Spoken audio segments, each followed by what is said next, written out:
When does law enforcement not need a warrant? Part 2.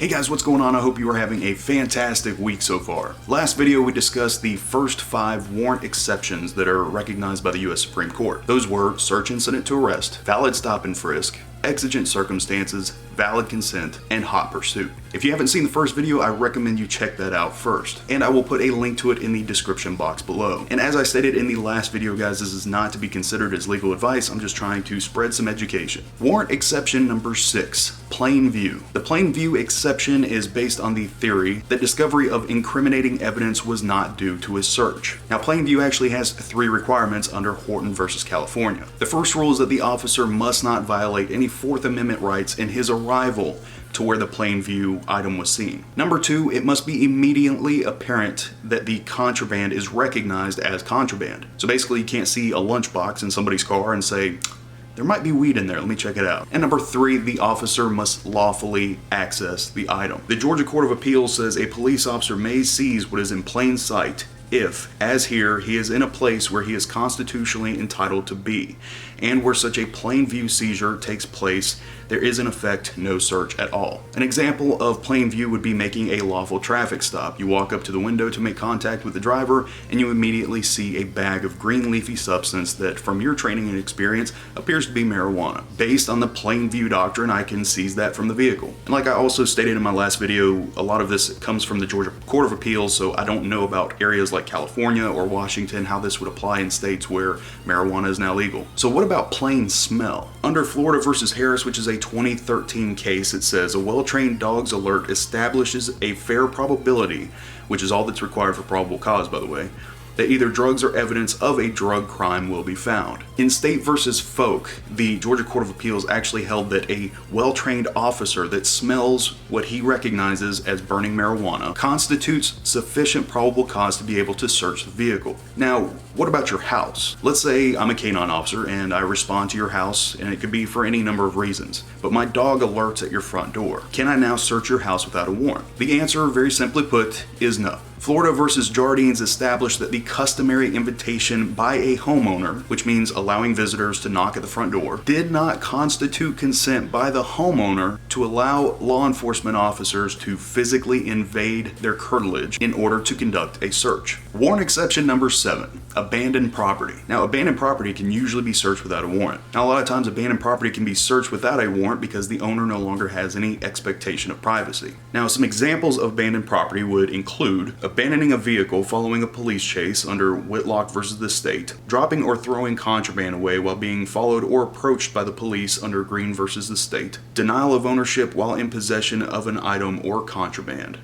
So basically, if you're doing something suspicious, I come up to approach you and make contact, you throw down a backpack, and you try to distance yourself from that, I can now search that backpack. That is considered abandoned property at this point. Warrantless exception number 8, open fields. Open fields have no expectation of privacy, therefore they are not covered under the Fourth Amendment. Now, to understand fully what an open field is, you have to understand what curtilage is. The US Supreme Court says it is clear that the term open fields may include any unoccupied or underdeveloped area outside of the curtilage. An open field need be neither open nor a field. Only curtilage, not neighboring open fields, warrant Fourth Amendment protections that attach to the home. Now, Manley versus the state is a very important case because it basically says that just because you put up no trespassing signs on your property does not mean you are covered under Fourth Amendment at that point. It didn't create a zone of privacy that now forbid law enforcement from coming onto the property. Basically what happened was DNR, or Department of Natural Resources, they went out there to investigate illegal hunting. They found an illegal marijuana grow, and they came back days later to seize this marijuana and charge the homeowner or property owner. And the courts actually found that this was legal. Now, some of you might still be a little bit confused on what curtilage is. So let's say you own a house. You have a fence around this house. You have a little yard in the front. That would be considered curtilage. Now, anything outside of that, let's say your entire property line is maybe 6 acres. Anything outside that little fence with your yard, anything in the immediate area of that house, anything outside of that, no longer falls under curtilage, and it's no longer protected by the Fourth Amendment. Now let's talk about business and commercial zones. Officers can openly search areas of business during business hours in areas that there are no expectation of privacy, and they can do this without a warrant. However, that VIP room in the back of the club where only paid members can access is covered under Fourth Amendment. Now that being said, officers that find a business that is unlocked after hours can do a protective sweep to make sure there are no intruders in the business, and then they have to basically lock it down and try to contact the business owner. If they happen to find something illegal, that can be seized. Warrant exception number 9, administrative searches. Generally, a administrative search would be an example of someone other than a judge allowing a search to happen, like a school, or can also be a search that's not based on probable cause. Some examples of these are school searches, government property, vehicle impound inventory, inspections, and roadblocks. The key one here I want to talk about is a vehicle inventory. Let's say you're driving, you have no insurance, no license, I stop you for a taillight out. I decide to arrest you. Because I am going to tow your vehicle, I can then do an administrative search, which would be a vehicle impound. Now, for this vehicle impound, some departments have different policies.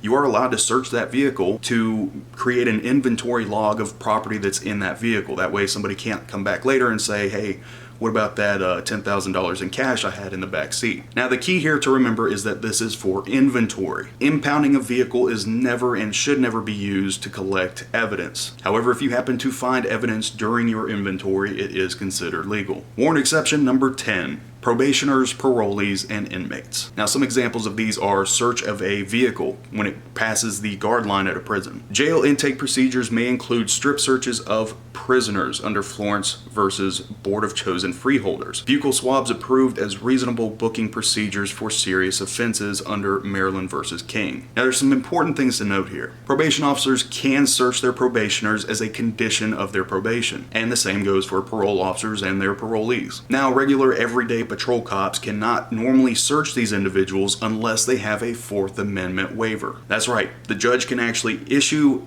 an order against you when you are out of jail or prison that you can be searched by any law enforcement officer at any given time for any reason. So if I get out with somebody that's doing something suspicious, I'll run their name and information. That comes back that they are on probation.